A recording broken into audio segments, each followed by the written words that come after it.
जीव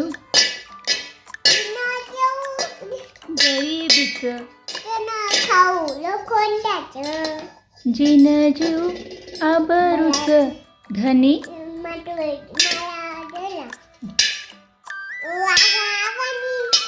असू दे आभाळागत माया तुझी राहू दे. किती गोड म्हणते ग साऊ.